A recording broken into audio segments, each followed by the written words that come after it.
Hello my motor enthusiasts. Big shifts are happening over at Kick Sauber as Valtteri Bottas talks about the unexpected change of his race engineer just before the Miami Grand Prix. With Alex Chan's departure and a new engineer stepping in during a sprint weekend, Bottas appears to be treading through a phase of significant team restructuring. The Finnish driver revealed that these changes are part of a larger plan as the team prepares to transform into Audi's works team by 2026. Adding to the mix, the announcement of Nico Hülkenberg joining from Haas in 2025 has stirred the pot even further, hinting Audi's preference for a German driver. Amidst all these transitions, Bottas remains engaged in negotiations for his future in Formula 1, beyond his current contract set to expire next year. Quite the whirlwind of events, wouldn't you say? Hello everyone. This is Enzo coming to you live, and I'm joined today by none other than William. Hello. We're here every day on F1 Motor Fever podcast, bringing you the latest and greatest from the world of Formula 1. Don't forget to subscribe and turn on notifications to stay up to speed. Full throttle.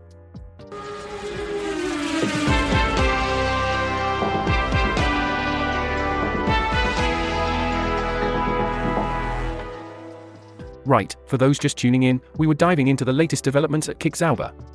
Valtteri Bottas has been quite open about the unexpected changes in his team, including a sudden switch of his race engineer right before the Miami Grand Prix.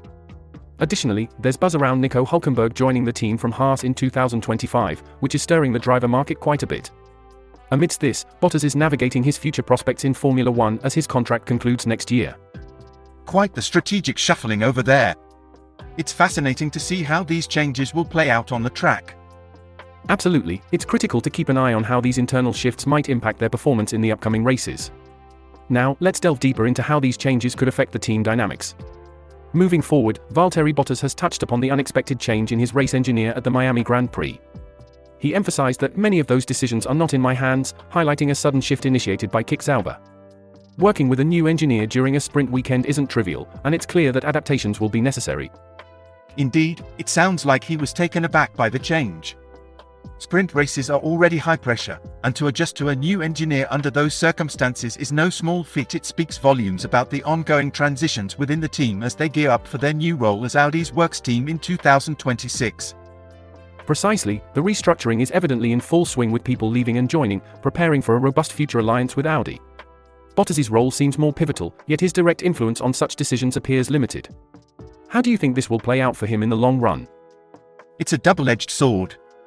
On one hand, these changes can inject fresh perspectives and strategies which might propel the team forward. On the other, the lack of stability can be challenging for drivers to adapt to, potentially affecting their performance. Only time will unveil the true impact of these shifts. Absolutely, and with both Bottas and his teammate due out of contract at the end of 2024, the next season will definitely be a critical one for Kick Sauber. Let's keep an eye on how these developments impact their performance on the track. As we edge closer to the end of our discussion today, let's touch on Bottas's own future. With his contract ending after the 2024 season, he mentioned that the driver market is starting to stir early this year. He remarked that it was a bit surprising but also logical, given Audi's preference for a German driver, which aligns with their acquisition of Nico Hülkenberg. That's right. It's a strategic move, and it seems Bottas is keeping his options open, speaking to multiple teams. Some negotiations are further along than others, which is typical in such scenarios but adds an interesting layer of speculation about where he might end up. Indeed. And with the Miami Grand Prix around the corner, the paddock is buzzing not just with race strategies but also with these significant market moves and team strategies. It's going to be a weekend full of on-track and off-track stories to follow. Absolutely, the dynamics within the teams and the decisions being made now are crucial. They not only affect the upcoming races but potentially the next few seasons. It'll be intriguing to see how all these changes impact the teams and drivers as we move forward. Definitely. As we continue to monitor these developments, it's clear the world of Formula 1 is as much about the decisions off the track as it is about the racing on it. Let's keep an eye on how these strategic moves unfold over the coming days. Right, let's have a butcher's at what the internet has to say today. There's always a lively debate happening there, isn't there? Absolutely. Here's something fresh off the press. User JPA3 posted, quote, "Sauber Audi to soon announce driver, signs rejected offer," unquote. Quite a stir that's causing, I reckon. Oh, that's a juicy bit of news. What's the crowd saying about it then? Well, user why can't I use this says, quote, "So, who does Audi sign? I've seen a few people saying Ocon, but I hadn't seen or heard any rumors about him at Audi. Bottas and Zhou are obviously candidates, but is there anybody else that's been linked to the seat? Also, gutsy from Sainz. There's no way he doesn't have something lined up, but based on what Marco was saying, Audi offered him a pretty hefty deal, unquote. Interesting. Any counterpoints? Yes, there's a bit of a debate actually. User Fate of the Gods reckons, quote, Zhou is definitely out in my opinion. He doesn't fit Audi's profile of wanting an experienced driver who can help develop the car. It's probably Bottas or one of the Alpine drivers, unquote.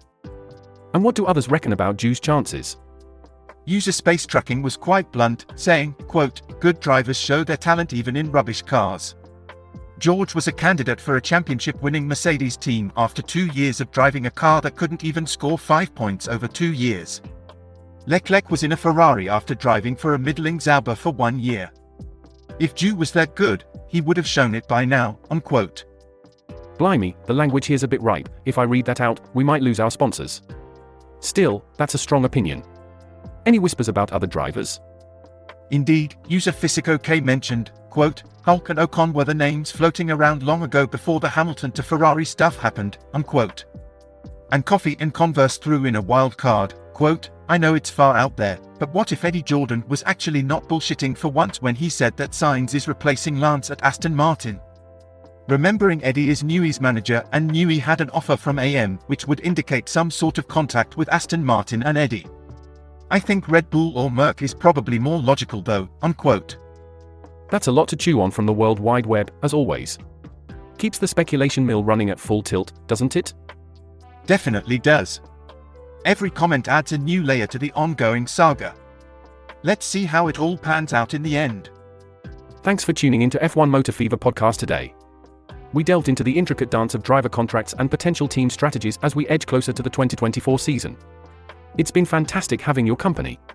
Remember to subscribe and hit that notification bell so you never miss out on our discussions. Your engagement really helps us grow and continue bringing you the best of Formula One. Share our channel with your mates and fellow racing aficionados, be it over a cuppa or a pint. And don't you go missing our next episode. We've got more thrilling Formula One tales and discussions coming your way. Who knows what twist the driver market will take next? You'll want to stay tuned, I promise you that. And hey, always a bit of banter to keep things light, right? Absolutely, William. We're grateful for all your support and can't wait to have you join us again. Until then, remember our motto, both, pedal to the metal, keep your gaze on the road, our channel's content is pure gold.